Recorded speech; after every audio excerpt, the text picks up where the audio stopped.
explain din natin sa mga kabalian natin dito sa Pangasinan kung ano-ano yung mga inaprubahan ng Sangguniang Panlalawigan natin kahapon na iba't ibang mga Memorandum of Agreement. Mm. Itong mga MOA na ito ay in partnership sa iba't ibang mga NGOs at gayon din sa ibang mga government agencies na kung saan ito ay in preparation, kumbaga parte ito ng ating disaster preparedness in anticipation of a possible mass casualty incident.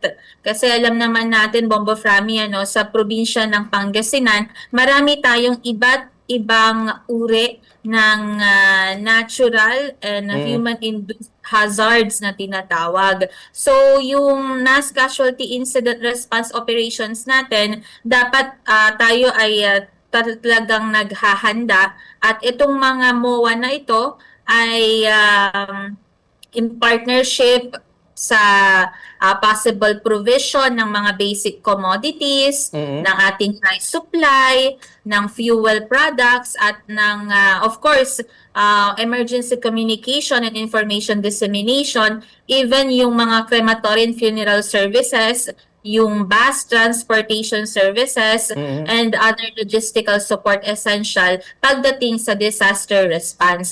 Kasi hindi naman pwede, Bombo Frami, na kapag andyan na yung disaster, tsaka lang tayo maghahanap ng mga suppliers, kumbaga, 'di ba? Additional lang naman itong mga MOA natin o yung mga magiging partners natin. Kasi of course, ang PDRRM Council ay meron namang mga in place na ganitong uri ng mga kagamitan at stockpiling, but nonetheless sa laki ng probinsya ng Pangasinan, we'll never know kapag mass casualty incident nga yung pinag-uusapan, Mm. baka kailanganin natin ng suporta ng mga other private entities natin, Bombo Frami.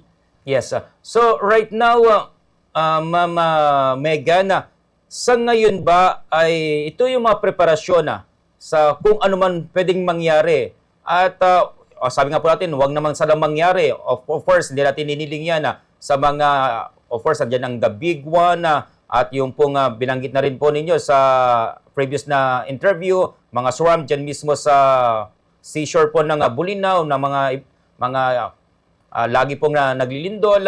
So, ito yung mga preparasyon para po dyan na ginagawa ng PDRMO.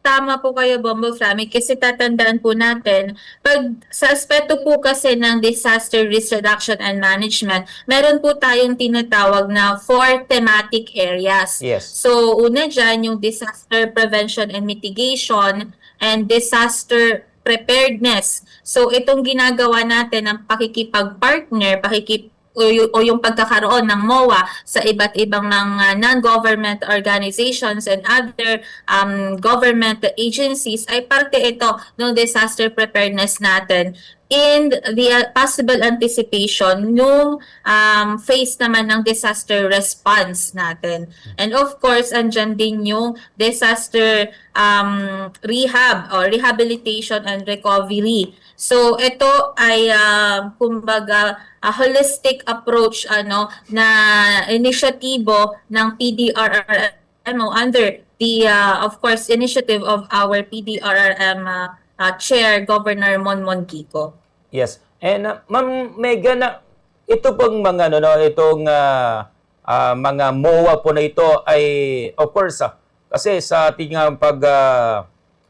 sa saliksik din ay pwede kayong makipag-ugnayan kahit wala pang bayad, di ba? Kasi alam naman kapag may mga mass disaster or mass casualty, mahirap yung mga operation to payment. So pwede pang parang credit or kaya ay serbisyo muna bago pagbigay ng bayad para mabilis yung tugon ng ating gobyerno.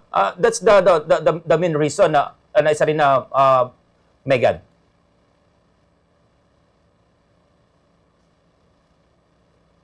Tama ka po, Bomba Frami, no? So, doon sa um, lalagdaan na Memorandum of Agreement with these different NGOs and government agencies.